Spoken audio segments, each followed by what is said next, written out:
Peace. Greetings. Greetings. Happy Monday again. We are here. We are back.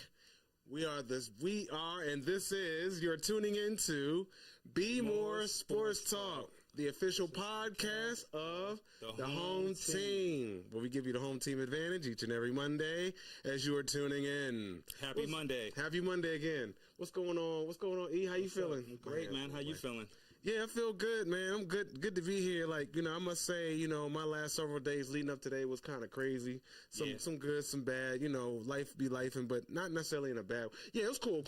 But I'm glad to be here. That's good. We definitely got plenty to get into. But how you feeling? How things going with you? Oh, I'm feeling great, man. Had a great sports-filled weekend. Spent time with the family, and we here ready to give y'all a great show. Yes, indeed. So let's see. We definitely have now not much going on in Terpsville.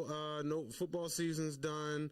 Basketball, they took a week off after those tough matchups against Ohio State and Purdue.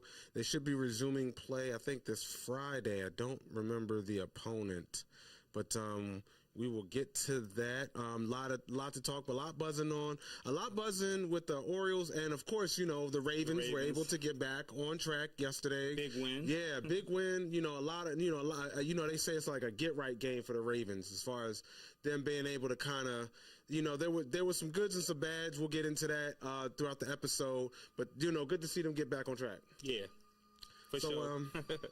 Jeez Louise. Siren City, man. Sirens, yep. We live and direct here in Tubman City, here in Baltimore. Thank y'all again for tuning in, everybody, for those catching us live, for those who will be catching the recording. I am, again, your host, the F.L.O, a.k.a. Stephen Jones, and I have beside me... You got Eric, Ascendant Icon, EBJR brand. Yes, indeed. So, I make beats, I make music, I make magic in the studio. He makes magic and Hook it up, making them that fashion, them clothes, keep y'all fresh. You know what I'm saying? Y'all in that new drip.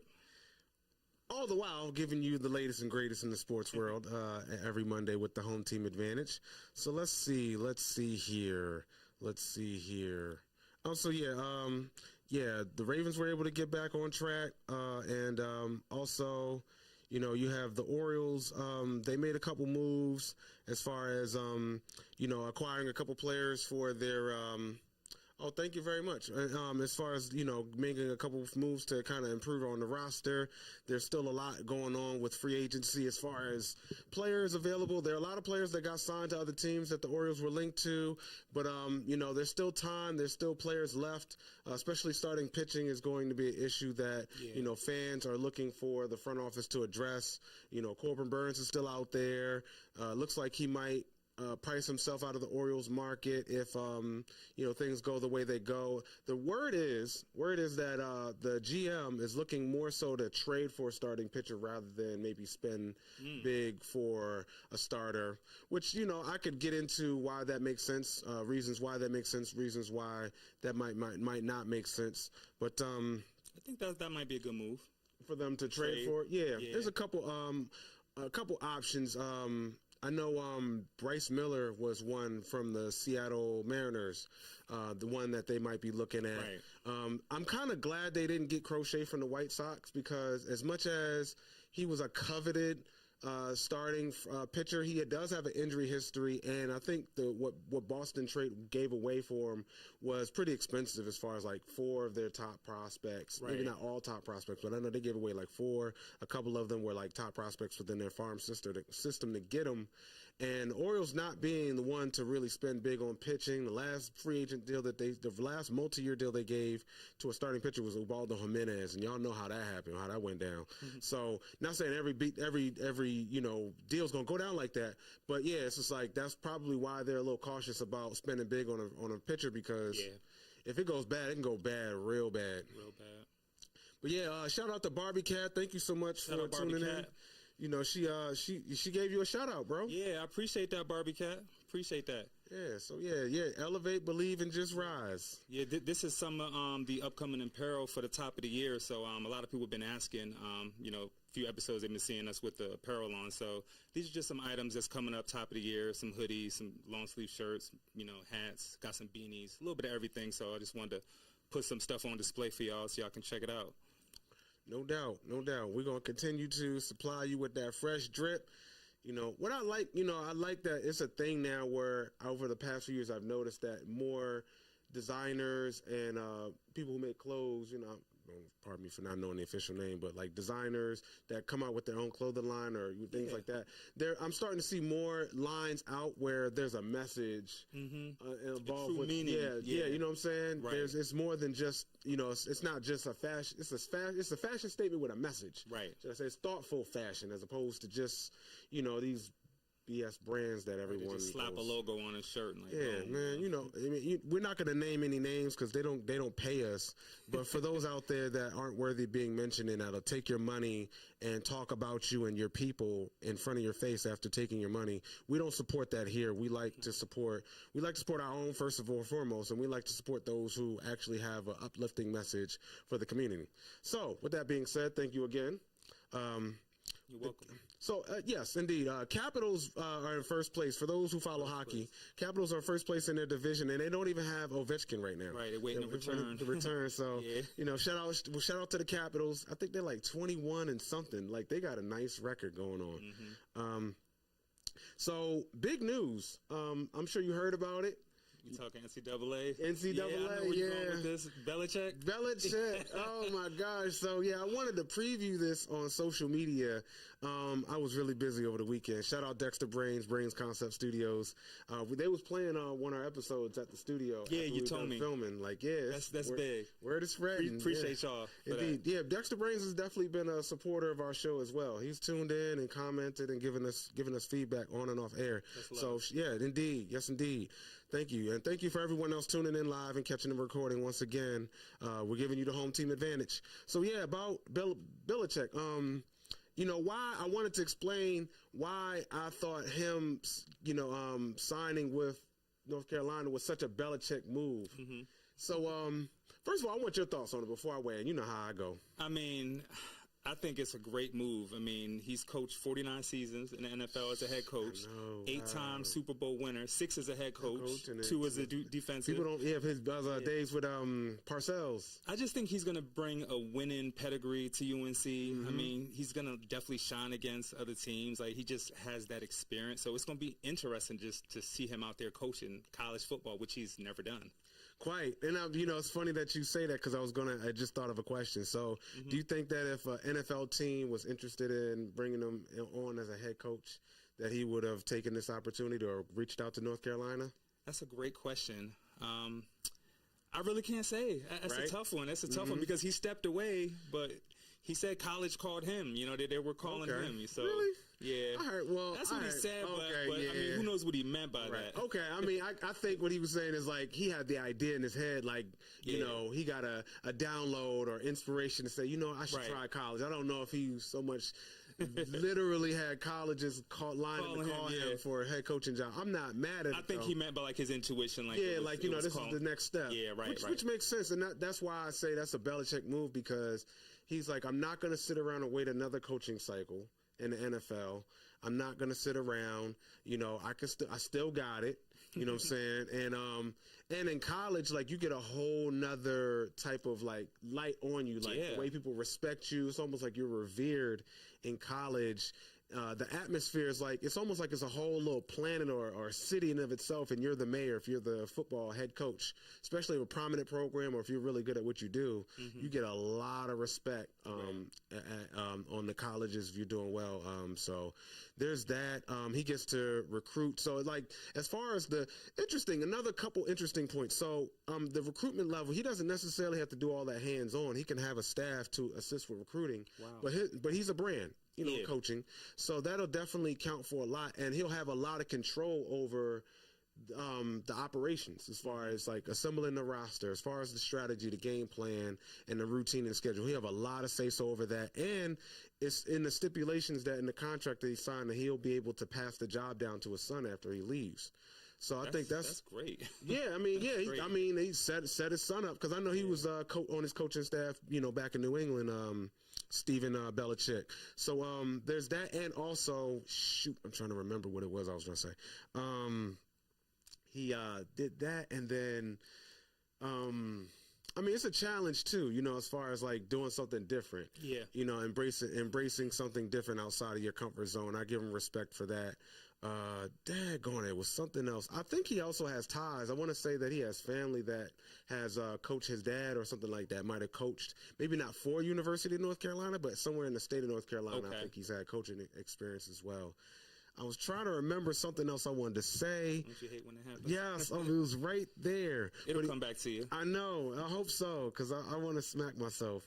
But he does leave the NFL with the third most wins all time amongst head coaches behind George Halas and Don Shula. So, Hall of Fame names and coaches. And I'm sure, even if he doesn't return back to the NFL, he'll definitely be very much in strong consideration for Hall of Fame consideration, once his coaching career in the NFL is officially over.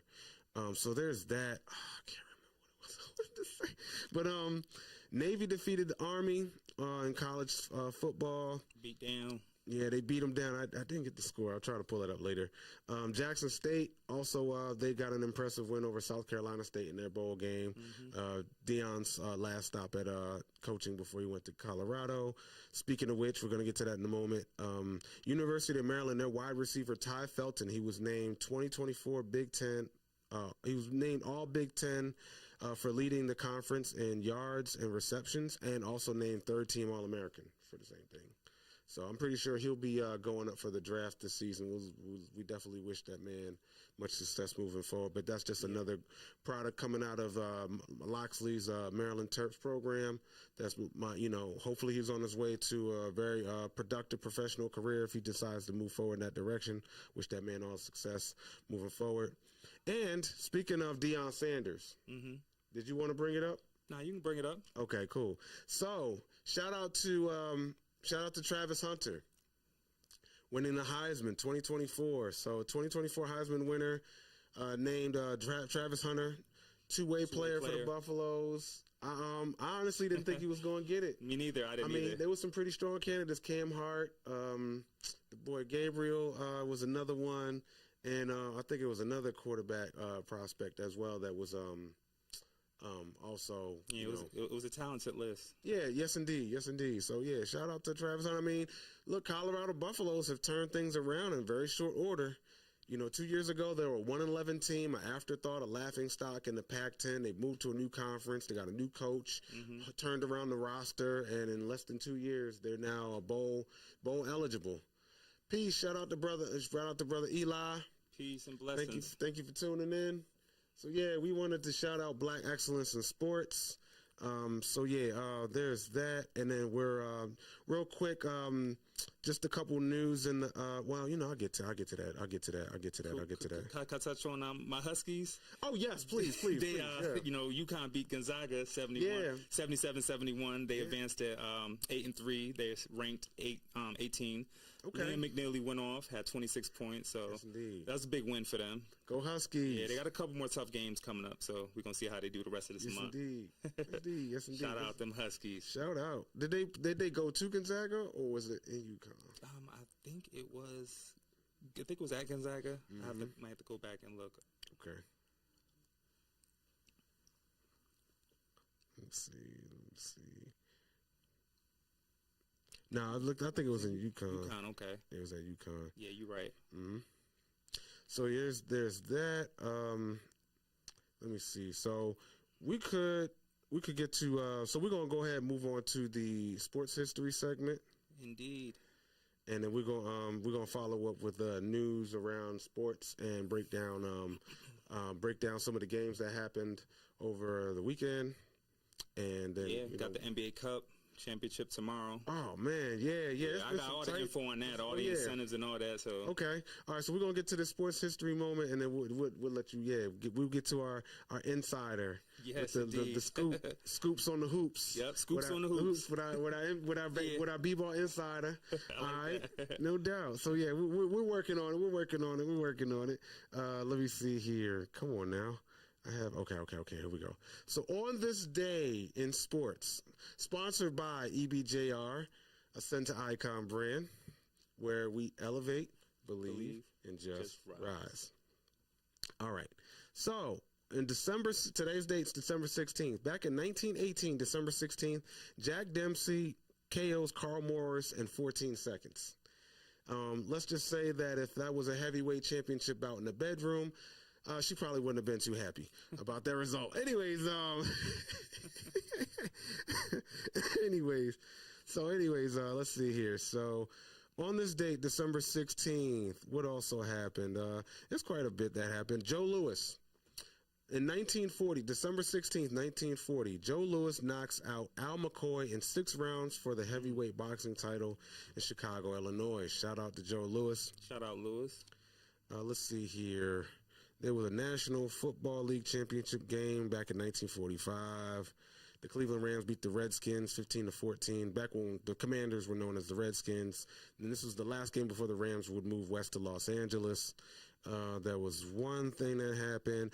Shout out to Wilt Chamberlain. On this date, December 16th in 1967, Wilt Chamberlain of the NBA Philadelphia 76ers scored 68 points versus Chicago. I don't know if they were the Bulls at the time.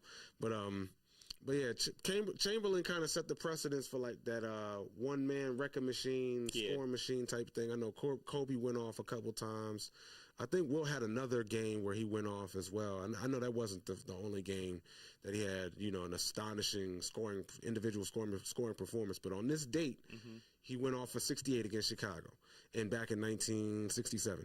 1972, 5 years later, December 16th, the Miami Dolphins will become the first undefeated NFL team, 14-0. Don Shula.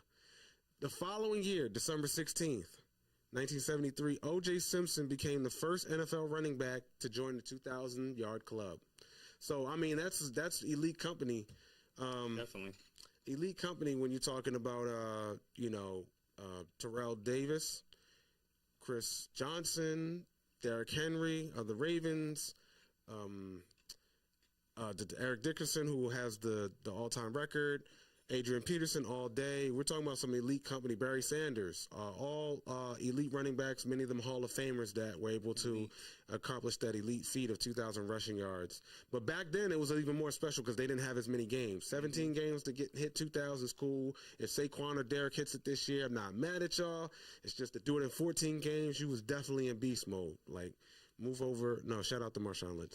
But so on this date in 75, Bill Veeck buys 80% of the Chicago White Sox from John Allen. I think Veeck was the one who sold the White Sox to Jerry Reinsdorf, current owner of the Chicago Bulls. Reinsdorf bought it for like 8 figures. Like, I don't know if it was $20 million or $80 million, but then sold it, I think, earlier this year for like almost $1 billion. So had the Chicago White Sox franchise for a few decades and like made a hella flip off of that. Like, I ain't mad at Reinsdorf. That's money. That's that. Anyways, I ain't gonna get into it. But that's how they do. On this date, shout out to Roger Staubach. Shout out Roger. You know what I'm saying? I know we got Cowboys Nation in the house, so Roger Staubach in his final regular season game with the Cowboys throws 3 TDs and 336 yards in a win over Washington at Texas Stadium. So he went out. Definitely went out. In 83, Yogi Berra was named manager for the Yankees for a second time. That's cool. So what? Let's see. Breeze broke the touchdown record on this date in 2019.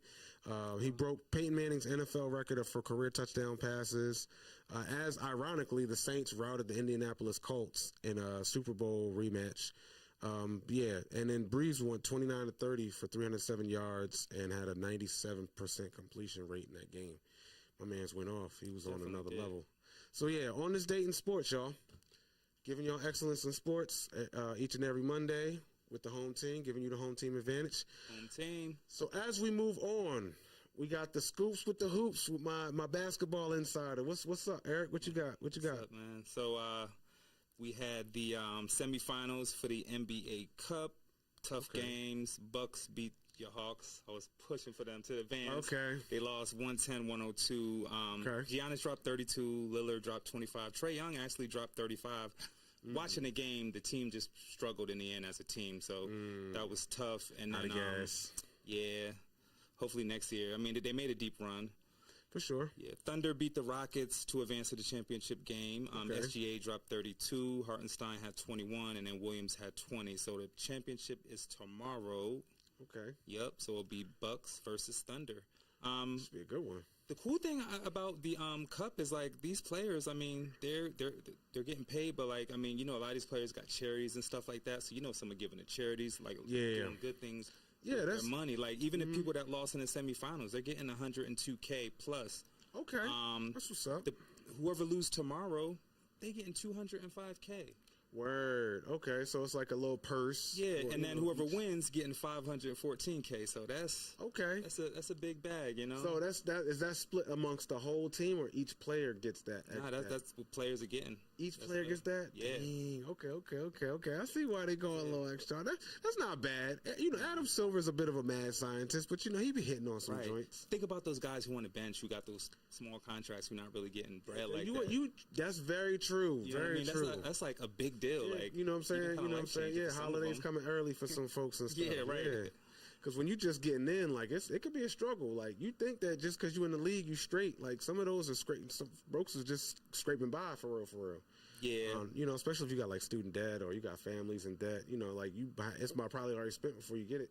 Right. Contract. I ain't gonna get into much of that, but yeah, that's good. LeBron, he took personal leave. They said he was getting some rest, and then they called it personal reasons. I think he's just pretty tired. He's been playing a lot of minutes. Yes. I mean, he's averaging 35 minutes a game.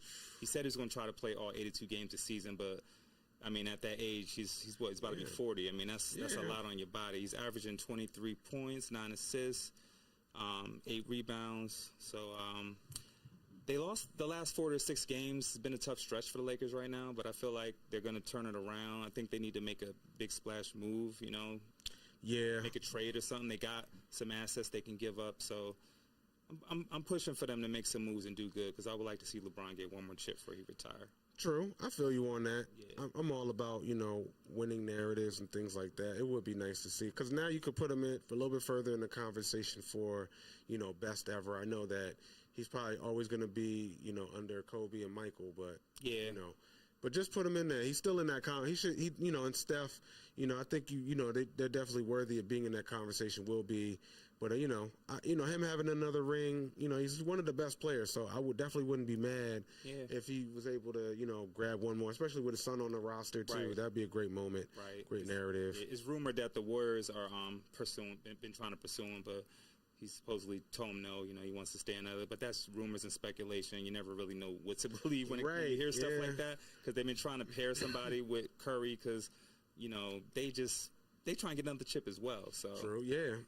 Now, that's crazy. LeBron and Steph getting a ring together after they went at it a couple times in the finals. I think that will kind of hurt his legacy a little bit if he did. It's kind of like he ring chasing like when Durant went. Yeah, I know. I was about to say Durant. Yeah, he's not going to outlive that. And I didn't think there was such a big deal, but you know, I could understand folks having a real strong take on, you know, Durant making that move, whatever the case may be. I let folks have they say in their opinion. Yeah, you know what I'm saying. But you know. Yeah, but other than that, Cleveland and Boston, they got the top records in the league. Cleveland 22-4, Boston 21-5. Out west, you got OKC 20-5, Memphis number 2 seed 18-9. And that's about it from the NBA. That's the latest news around the NBA. Okay, sounds good. Sounds good. Let's see here, and then you got college football playoffs shaping up. Yeah. Let's see here. So you got tomorrow. Oh wait. Yeah. That's not college football playoffs. I'm sorry. Excuse me. Some ball games. Oh yeah, that's what I knew where you were getting at. Yeah. Yeah. Oh, okay. Yeah, I hit that wrong. Okay, so for that, let me see. Okay, so yeah, I think Friday you got some matchups coming up for the playoffs. Let me see, Indiana versus Notre Dame. That should be a good one. Yeah. It's an in-state game. In-state rivalry. Oh, yeah. That's Friday. Yep, Friday. Yeah, Friday. And then you got SMU at Penn State. The backup quarterback hit the transfer portal for Penn State. Oh, man. Franklin was hot about that, man. I'm telling you, yo, it's like, He's like, they got to switch up. And I think that is kind of weird that they can go ahead and hit the portal while still games going on. Wow. It kind of disrupts things because, it's like now you talk about that player empowerment, and it's like there's going to be a point where some checks and balances are going to have to come in play because the players do need to have their rights and their rights respected. Mm-hmm. At the same time, you got a program to run, so you don't want too much chaos to mess up the product at the same time. So I don't know. I think it might hit a head at some point. I could see it getting to a point where it's like, oh, we got to come to the table because, this is a little crazy. Clemson at Texas for Saturday. Some good games lined up for Saturday. Tennessee and Ohio State. Insane. Yeah, that's crazy. Yeah, and they both 10-2. 10-2, that's going to be a tough one. I'm rooting for Tennessee for that one. Yeah, me too. I'm rooting for Tennessee. I think they the better built team. And they're the underdog too, so I would take the points for Tennessee for that. We got out of South Dakota and Montana. Montana State hasn't lost a game. They're 14-0. South Dakota's 11-2. That's Saturday. Okay, South Dakota and Montana. Yeah, that's the FCS championship. Okay. Oh, okay. Shoot. I don't know much. Yeah, it's just you look at the 14-0 record, you just assume that they might win, but like it might be an upset, Yeah. Who knows? Who knows? I never watched neither one of them play, but hey, I'm looking forward to a good game. So we'll see what happens. Indeed. Let's see. Let me see. Oh, and then I'm sorry. All right, so we got that going, and then hold up, let me get back to my notes. Pardon me, bear with us. Let's see here. And then, so in the NFL, you have some news going on. So the Ravens and the Ravens and Deontay Johnson, they've excused him from team activities until further notice after the 1-game suspension for failing to, play. Right. Which is crazy. You signed the contract, but you don't want to play. I don't want to get so he got it light. They just gave him a 1-game slap on the wrist and said, okay, you're excused. Now for the 49ers, a little different. Devondre Campbell, yeah. He the Rams game, that was an ugly loss. I could kind of understand. I mean, their season's really down the drain, so it's hard. But, for him refusing to pretty much do the same thing, but he didn't want to go in the third quarter. You see him walking off. Yeah, just, and he just walked away from the team. He said, he himself said, I'm probably going to get cut. Yeah. So it's just crazy. I mean, you get paid to play. I mean, you got fans, family. Like you just make yourself look crazy when you do stuff like that. Like if I'm your dad, like did I raise you to quit? Right. Like a feline. Yeah. Don't do that. A lot Don't of go these players like that. be, man, divas. Right. Divas, this man. generation, bro. I don't know. Yeah, how we was raised is a little different. Man. But so we don't know. I guess quitting is the new thing in NFL. I'm not sure what's going on. Maybe the culture. It's something to be discussed about workplace culture or.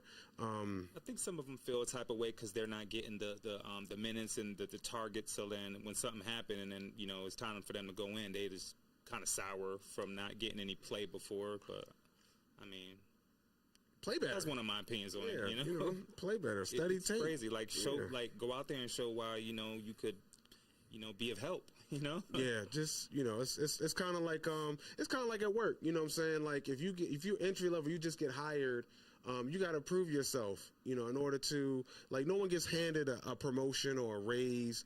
You have to go out and earn it. I mean, you could do everything you can do and still not necessarily get offered it. But just to be even considered for bigger and better, you got to put in the work. You got to be able to come to the negotiating table telling these people what you've already done to represent the company in the best light and how your assets. So that way, if you let them, if you put your best play on the field or put your best foot forward, then if they don't recognize that, other teams, other companies can see that. And I mean, in the NFL, this is a product where millions of people are watching every Sunday. Right. You don't want to put your best foot forward for not just today, but for next season and beyond. Right. WTF. Right. And when people hear your name, that's what they're going to think of. Oh, that was the cat that didn't want to play. He didn't want to play. Right. I'm not picking him. Sit down. Right. So you hurt your resume, man. You tarnish your image. You're hurting your game like Patrick Mahomes' ankles right now. In that win versus Cleveland, that Jameis Winston got benched after, just throwing all those passes to other teams. You know, Jameis has got a very dubious gift in the NFL. Yeah. Your boy Odell got released by the Dolphins. So is there a possible reunion? Now, based on, I would have considered that earlier in the week, but saw the way Lamar played and was able to distribute to all of his targets and get, Andrews. He did a Jackson 5 yesterday. So, you had Lamar, you had Mark, you had Rashad, you had Justice, and you had the rookie, Devontae, who caught his first career pass and first career touchdown. Was a non-factor due to injury pretty much all year up to this game, and first catch ever in the end zone. Right. Reminiscent of Torrey Smith when his debut when he played against the Rams in his rookie season. This was the year before the Ravens. Shout out Torrey Smith. Shout out Torrey Smith. He's Aquarius, by the way. Okay. His first 3 catches of his professional career all were touchdowns from Flacco. Yeah. So kind of remind me of that a little bit. But shout out to Devontae. Way to put on for the team. He's a former North Carolina product. So, North Carolina stock going up. I don't know. You might want to buy some shares before the price go up with Belichick and, whatever. But you know what I'm saying? Right. Shout out to the Commanders for surviving 4 quarters of football yesterday against the Saints. That was a close one. That was a crazy game. The 2-point conversion that almost was. No time left, and they was able to hold out.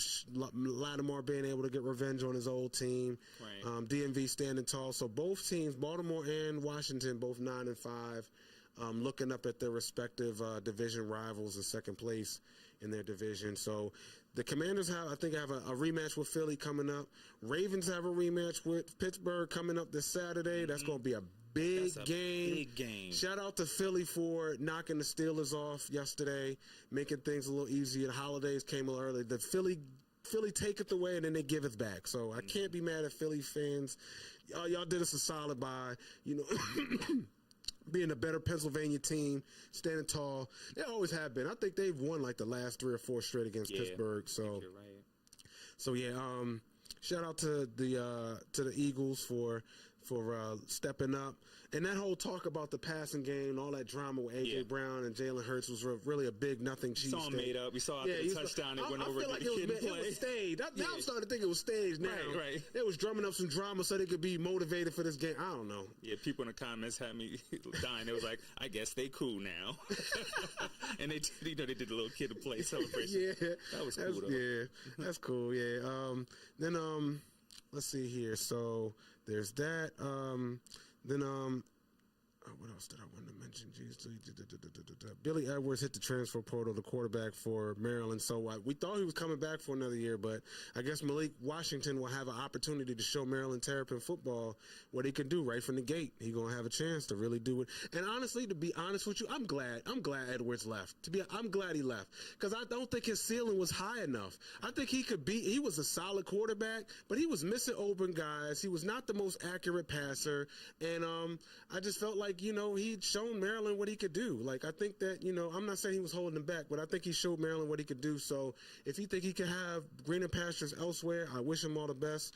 I want to see Malik ball out next year. Yeah. I think Maryland needs a shakeup anyway for them to really get back on track from after a very disappointing season this season. So cool.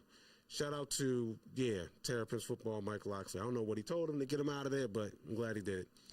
So baseball, I wanted to bounce to baseball a little bit. It was quite a bit of wheeling and dealing, and a lot of wheeling and dealing in baseball for teams not named the Orioles. Evaldi signed a 3-year deals with the Rangers. He's staying in Texas, staying in Dallas. Million, right?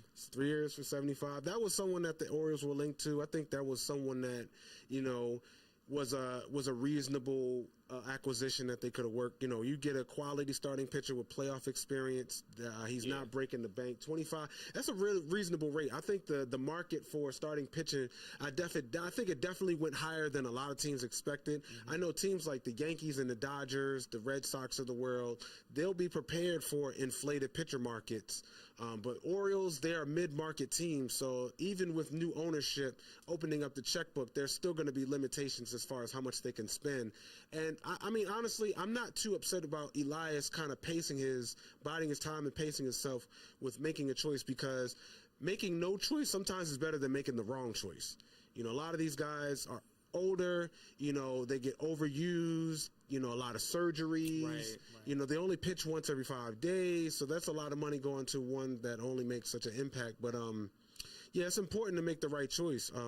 But I think Eovaldi was someone that they could have grabbed. Max Fried also signed with the Yankees after they couldn't get Soto, so they pivoted and got a starting pitcher for the rotation. 8 years, $208 million, which is the largest, from what I understand, for a left-handed starter ever.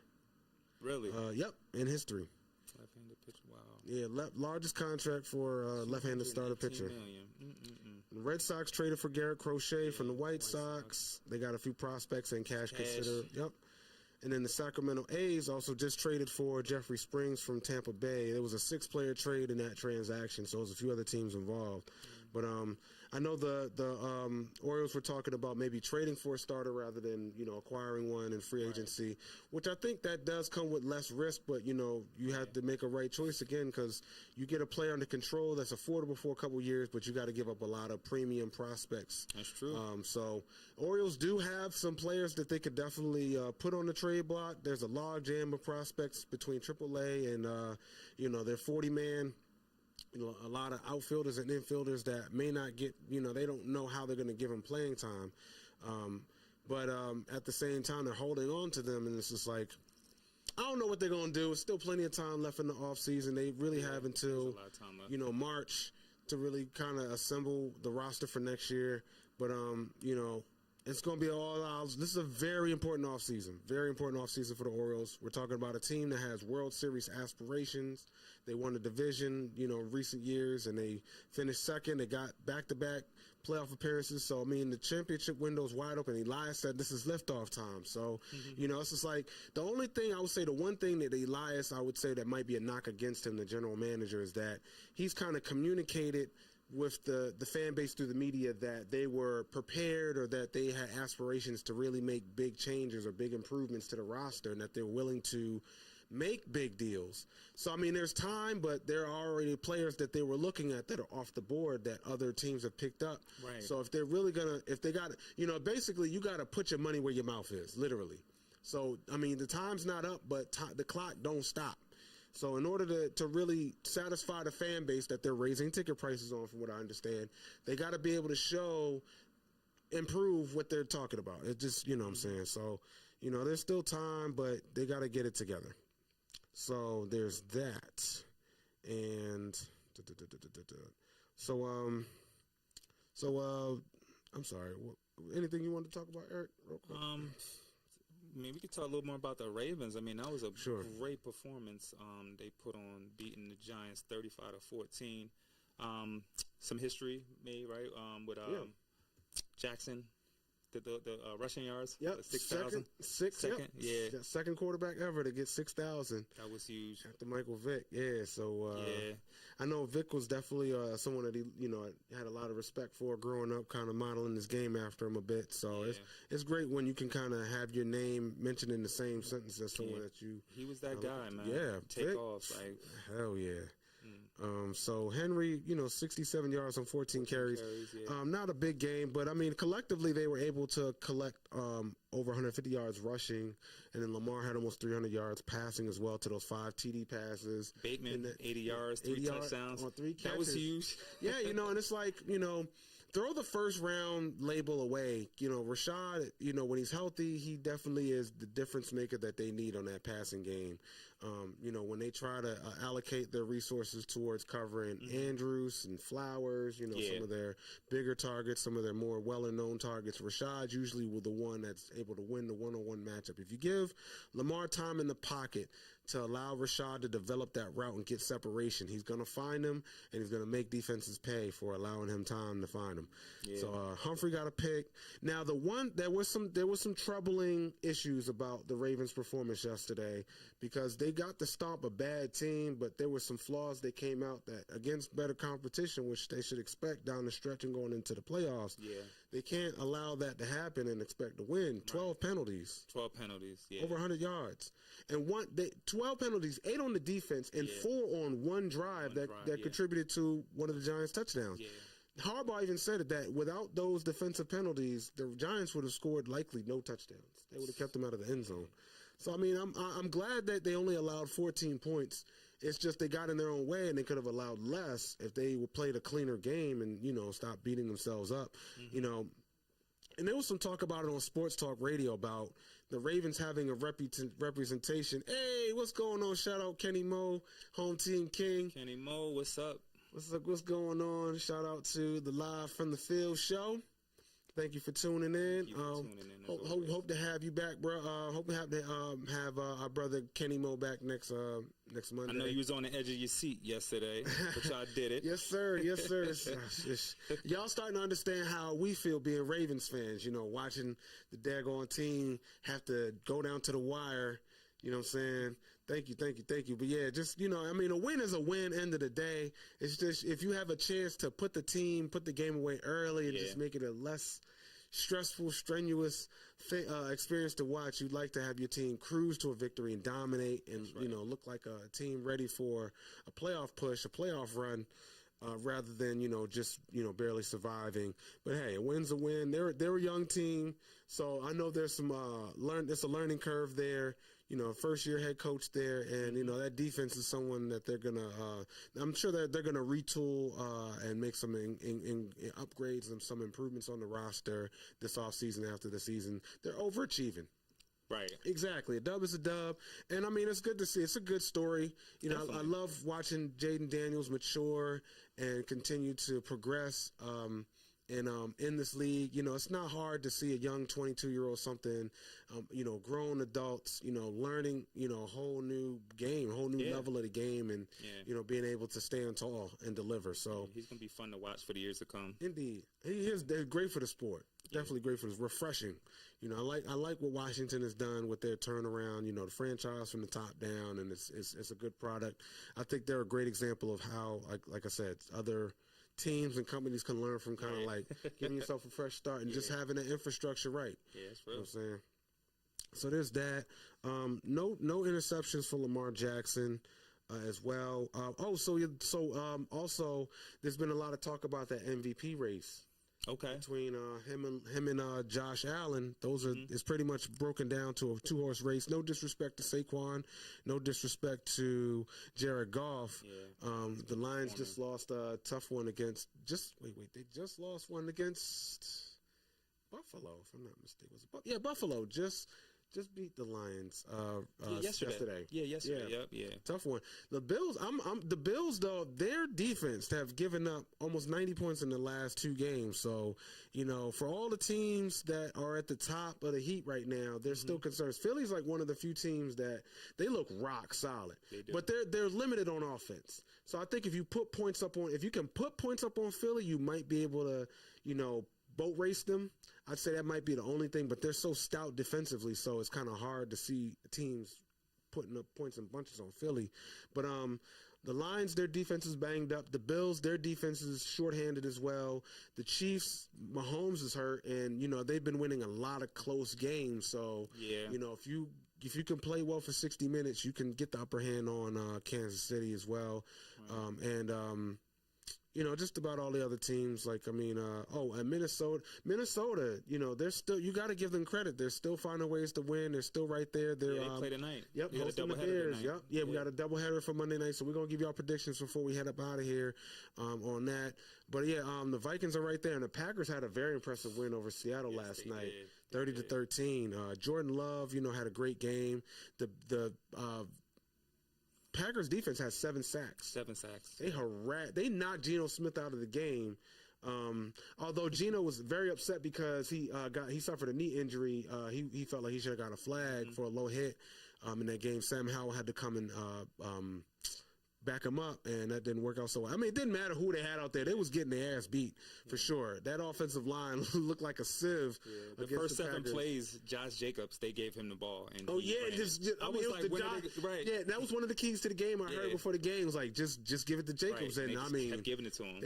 Goodness gracious. Yeah, he ended up with 26 carries, 94 yards, 1 touchdown. 1 touchdown. And had a couple receptions too as well. Yep. But it was like 4 for 42. Yeah. If not for I feel like if not for Saquon and Derek doing their thing, you know, I think Jacobs would have got a lot more shine for him being a difference maker. You know, another free agent running back with a new team this year, doing big things. The Packers are looking like a very dangerous team this year, especially the defense really starts to gel. Jordan Love, what I like, is he's starting to become more careful with the football. He was throwing a lot of picks earlier in the year. He hasn't been doing that lately. So if he's able to protect the football, LaFleur being very creative with the game plan, balancing with the run and the pass, the defense getting after the quarterback, if they could just be solid against the run, they have a lot of what it takes to be a very dangerous team to make a deep playoff run. And with the 49ers pretty much out of the way, you know what I'm saying? The Rams are really starting to gel at the right time too. I think the Rams are going to win the West. Yeah. The Packers are going to be the 5th seed. Detroit or Minnesota might win it out as far as the North. Yeah, that's a tight race right now because it's like 3 teams. Yeah, man. And then Philly, you know, holding up the East. Washington probably being a 6th seed. It's going to be an NFC playoff picture is shaping up to be a pretty compelling, you know, situation there. Right. And then you can't count out Houston on the AFC. They face the Ravens later on after the Steelers game. That's going to be a short turnaround after that Steelers game. I think they play on Christmas against the Ravens. But that's a team you can't count out. I think they clinched or they're about to clinch the AFC South. Who's that? The Houston Texans. Okay, yeah. So, they're definitely very much in the thick of things. Looks like they clinched. Yeah. And then with the Bills, you know, the Bills are going to, you know, Josh Allen is playing on fire this year, so definitely can't count them out this year. Chiefs are going to be the Chiefs till someone knocks them off their perch. It's going to be an interesting finish. Between the Chargers and the Broncos, they intrigue me a little bit. I don't know. I don't see neither one of them advancing past the divisional this year. But, you know. Bo Nix is having a great season. He's overachieved, and he's surprised me. He's impressed me. Yeah. You know, as far as, you know, rookie quarterback, I mean, I give Sean Payton some credit. I think he's probably had something, you know, get some credit for, you know, getting him prepared and having him play at a high level. But Nix is not afraid to take shots. No, he's not. And having the courage to make plays definitely counts a lot because you have a lot of quarterbacks with a lot of talent, but they play scared. Right. In their rookie year. And, you know, with Nix, it's like, look, hang it, you know, balls to the wall. It's like, you know what I'm saying? Let them all hang out. You know, you can't lose. And I like the way he plays. He plays with a little bit of abandon, and like that definitely goes a long way. Shout out Henny. Shout out SHH TV. Thank you for tuning in. It can go a long way in winning games. I think his coach also has that aggressive mentality. So I think it's a good match between their coach and the quarterback in Denver. It's a good look. With that very strong defense they got, Vance Joseph calling plays for them. Yeah, that's a good fit. So, I mean, they overachieved this year. Watch out for them next year. I think they'll have very lofty expectations for next season. I agree. They might be able to steal a game or two from Kansas City and really make some noise next year. So there's that. And then I heard Michael Penix is supposed to be starting tonight for the Falcons. Oh, really? I heard. I could be wrong about that, but Kirk Cousins has been playing like trash. Yeah. All that money going down the drain. He's almost got as much picks as he does touchdowns. 17 touchdowns, 15 picks. Like Kirk's gonna Kirk. Yeah. I guess he don't got Justin Jefferson to throw to anymore to just, you know, throw it to whoever. But I mean, they got some decent receivers. Drake London, Kyle Pitts, the tight end. You know what I'm saying? They got another guy. I got London in my fantasy. Okay, yeah. So we might have to start talking some fantasy stats. So I mean, the season almost over. Maybe that'd be something we add in. Oh, for sure. I mean, we could definitely. Whenever, if you want to jump in with that, we can right now. But I mean, or at any point in time, like. Yeah.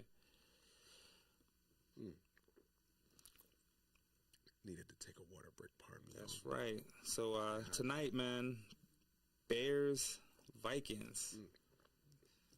What you think?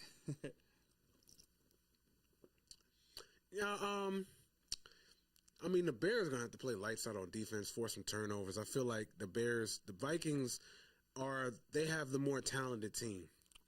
And the Bears have a new coach. So I think even if the Bears defense plays their very best game of the season, offensively they're going to be shorthanded because new coach things.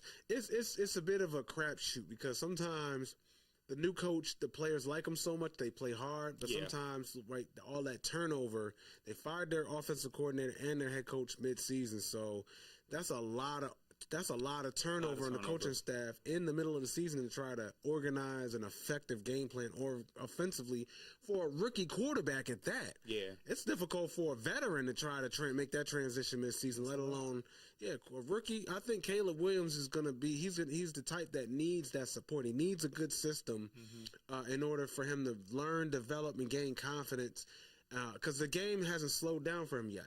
There's a lot for him to process. And the Vikings definitely have some weapons on defense. They have an experienced defense. And honestly, I think the way Sam Darnold's playing with all those weapons on offense, the Vikings may not even have to play their best game defensively. Their offense might play defense for them in terms of putting up points and putting the game out of reach, making the Bears one-dimensional. If the Bears can't run the ball, if they're not able to run the ball and keep the Vikings off balance, then it's going to be over fast for them. Yeah. I can see this ending fast. So I would definitely take the Vikings on the spread. For sure. And same here. Let me see. Yeah, what is the money line on the odds for the game tonight? Come on, tablet. I think Jets gonna have a big game. I think they're gonna run the ball. I think Jones is gonna have a decent game. Addison should probably get targeted a lot. Because even if they try to, clamp down on Jefferson, Addison, he'll make you hurt. He'll hurt you. Right. Let's see here, and then let's see. So Vikings -7. Yeah, minus. Oh, okay, so I would lay the points. I would lay the points because I feel like DeAndre Swift is questionable for the Bears. The only injury report for Minnesota is Stephon Gilmore. He's questionable with a hamstring injury. He's been kind of quiet all season. Yeah, that's tricky. That's a tricky injury, especially he's getting up in age, hamstring. Yeah. That could be real tricky. But the total's at 43.5, so, that's so tricky. I feel like it's going to be right on the nose. I would say I don't see Chicago really doing much to add to that total. Take the under. My prediction would be Minnesota covers and the under covers. The under for the total. So if we were going to leave a score prediction, I would say Vikings 27, Bears 13. Okay. So there's your cover. There's your under. Do you have a score prediction for was around the same rail. I was gonna give them 3 more points, like 30. 30 to 13. Yeah. Okay. All right. So and then we got the Falcons Raiders tonight. Wait a minute. Are we Sandy? Are we still live? Yeah. Okay. The light blinking. Okay. Falcons at Raiders. Yeah, Falcons at Raiders. Yeah, so Falcons favored by 6.5. Let me see. No notable injuries. Aiden O'Connell's questionable with a knee. Oh, Crosby's out with the ankle injury. I think he might be done for the year, from what I understand. But he's definitely out for this game. No Max Crosby for who's the Raiders. The Raiders backup because Minshew's on injury reserve. Desmond Ridder, former quarterback for the Falcons. Okay, right. Yeah, it's drafted him. tongue. So Ridder's quarterback for the Falcons. Ridder's quarterback for the Raiders. Now, the Raiders would probably rather Desmond Ridder be the quarterback for the Falcons because the way he plays, he's probably going to help the Falcons out more. It's so funny he's helping out the Falcons now. He doesn't play for them. So I would say even though Atlanta's the road team, they're playing indoors, so no weather factor to consider there. I would say Atlanta's the more talented team, even with Penix. I think they have a talent advantage at quarterback. He won the national championship. He beat Oregon. They beat Oregon. So, Penix, should be able to show out a little bit. They got some receivers. They got talented running backs. They have a defensive coach. So, they played solid defensively at some games. And I don't think Las Vegas is really going to challenge them offensively much. If they can stop the run game, there's not really going to be too much for them to be concerned about. The only thing they have to really concern about is the Raiders tight end, Brock Bowers out of Georgia. Bowers, yeah, he's a beast. I know he's very much in consideration for Offensive Rookie of the Year. Yeah. It should be. Yeah, he's got 87 receptions, 933 yards, 4 touchdowns. So it's on pace for 1,000 yards. Yeah. I think he's set or will set some records with his rookie season. So he's balling out. But other than that, if they can, contain Bowers and stop the run game, then Atlanta should coast to an easy victory. I'm going to also pick them on the spread. And I would say I'm going to pick the under too. So I'm going to have a similar prediction. I'm going to say maybe 23 to 13 Falcons. Okay, I got 27-13. Okay, so kind of. Yeah. So those are our score predictions for tonight's game, and then we got a lot to talk about for Ravens. As far as Ravens fans, they got the Steelers week. So I mean, this is a big freaking game. And it's a Saturday game at that. It's a Saturday, so it's a short week. But they're playing at home. So they should be, have the home crowd at their back.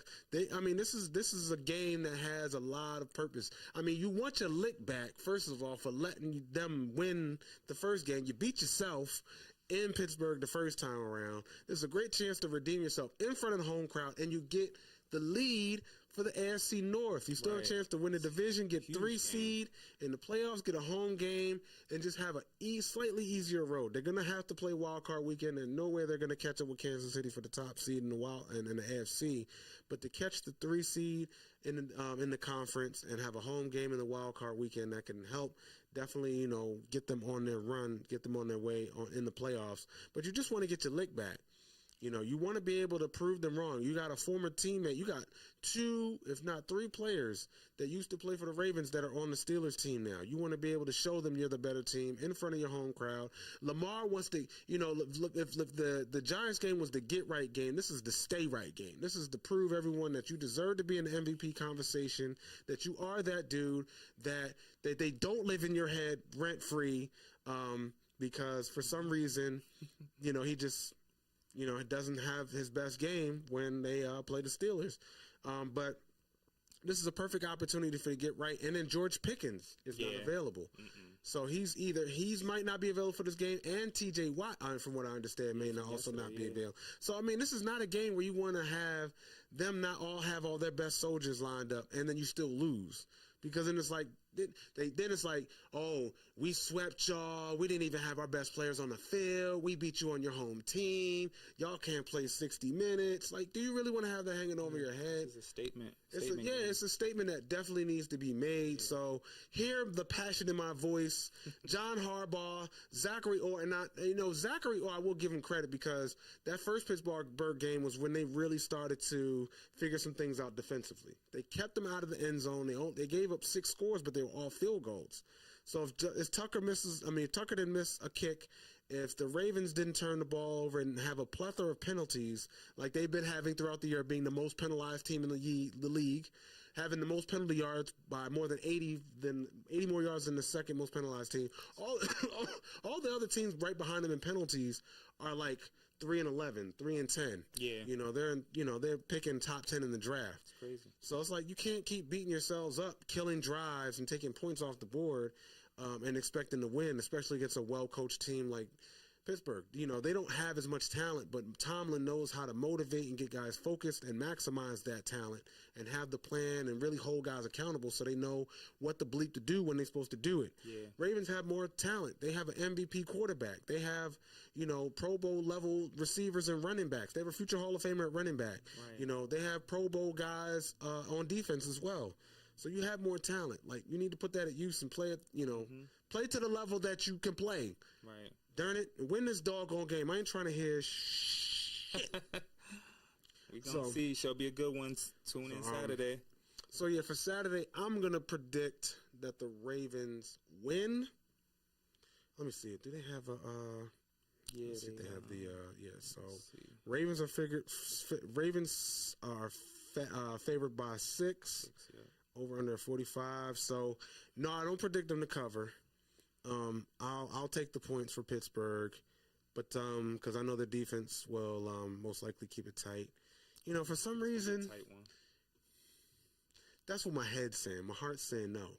My heart's saying Baltimore will cover. Mm-hmm. So my heart says lay the points for the Ravens. Lamar's going to ball out. He's going to have an outstanding game. And let's see here. Yeah, Deshaun Elliott is out. Pickens is out. Larry Okunjobi is out for the Steelers, and then one of the O tackles for Pittsburgh is questionable with a groin.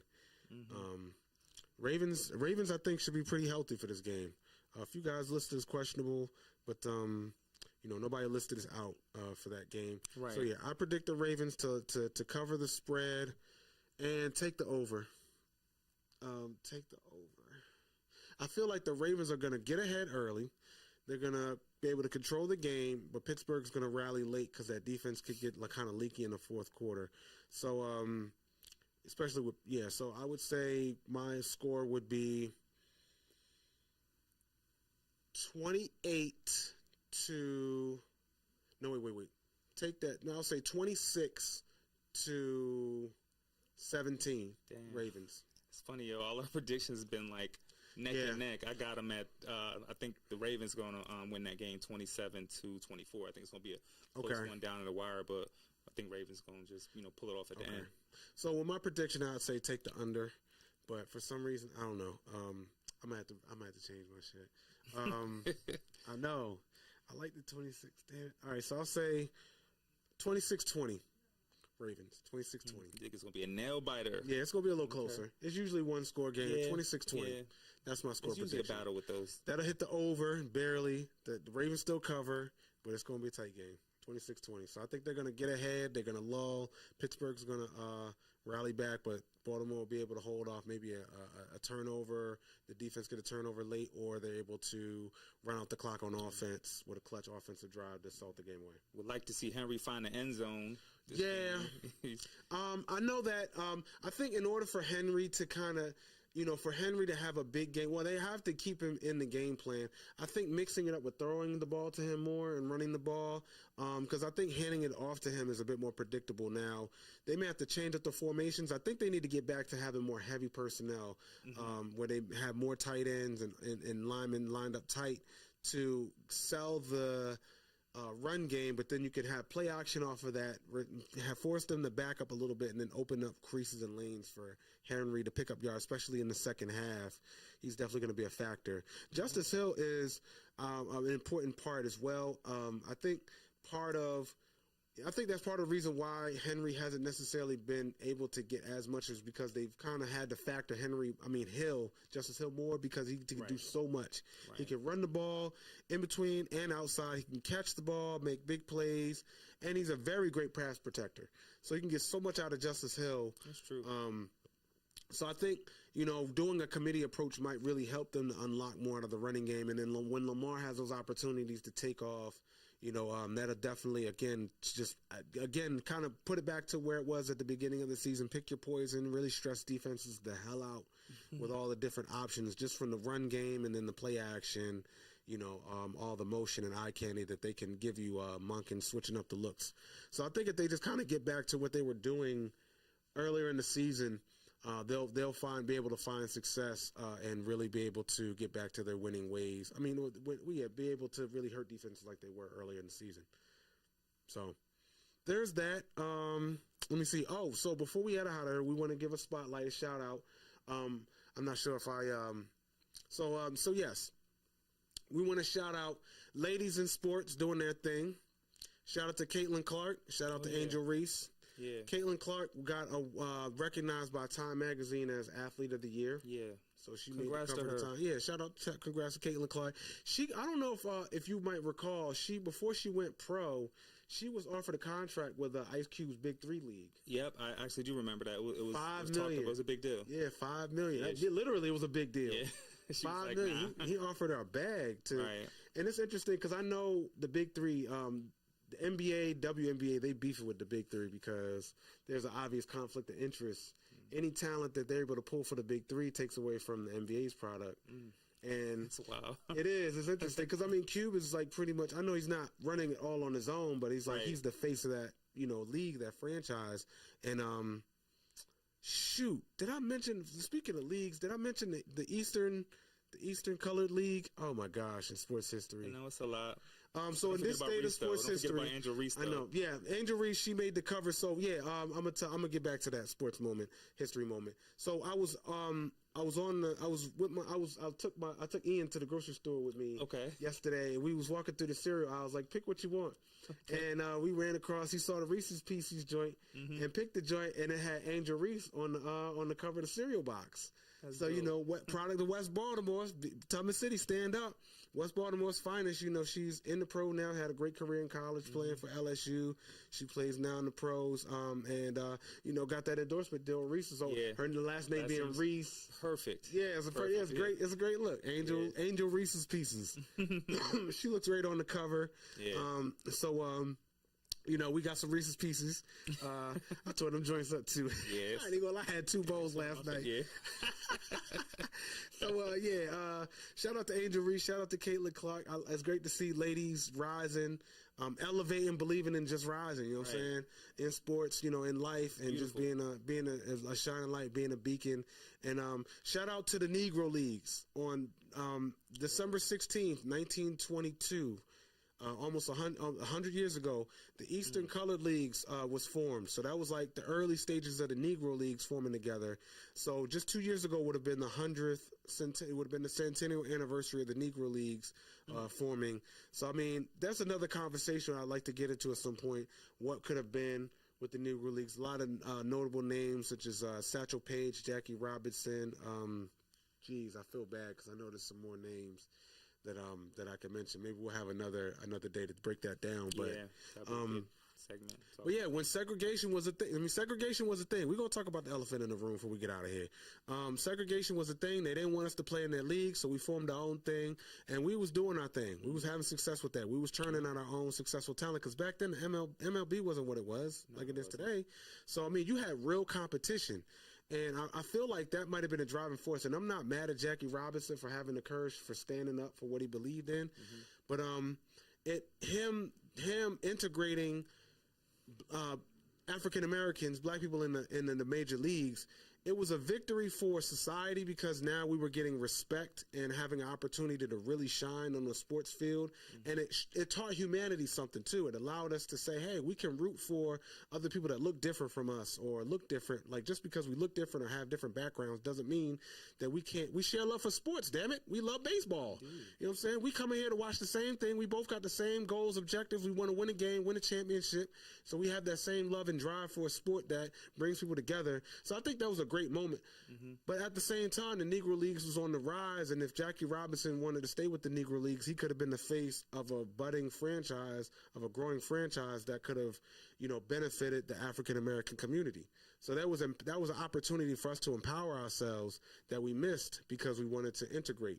So I'm not going to get too much further into that. I know that's a very touchy topic for a lot of people, but I will say that moving as a collective matters because when people are working together under a common cause with the same vision and they stick to it, then great things can happen from that. And that's why we formed together to give you the home team here at BMore Sports Talk because this is a vision that was given to me, but I only decided to take it because I knew that this would be the opportunity for me to build a very strong team and be able to make an impact for, that will last a very long time, like a championship caliber impact with a championship caliber team.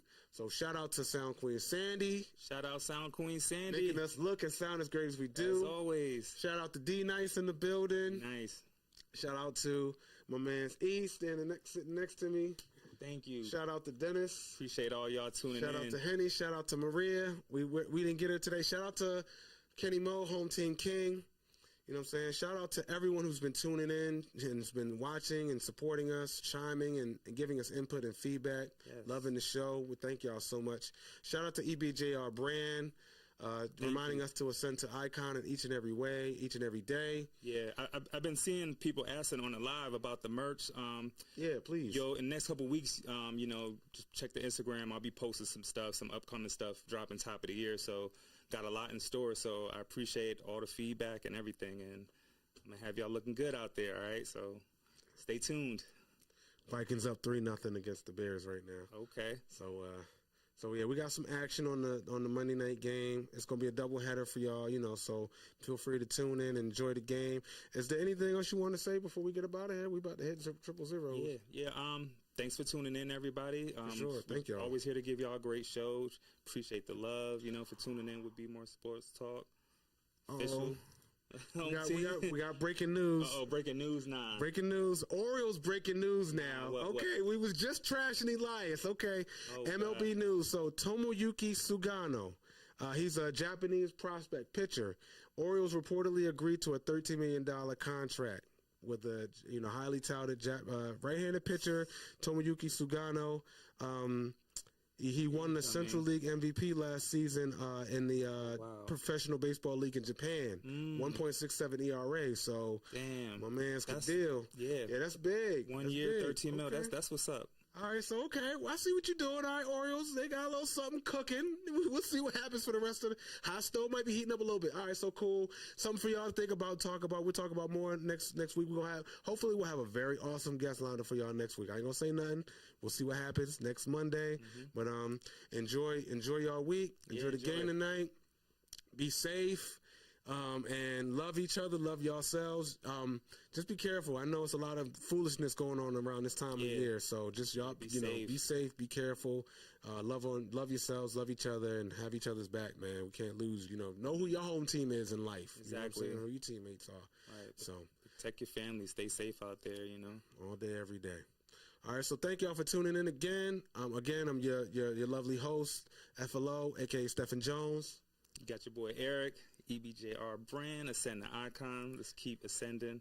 Elevate, believe, just rise. And again, home team, giving you the home team advantage every Monday at BMore Sports Talk. We have finally hit 000. We went overtime a little bit, but hey. Yeah. All right, thank y'all for tuning in again. Thank you, Sandy. Thank you. Out. Peace. Peace.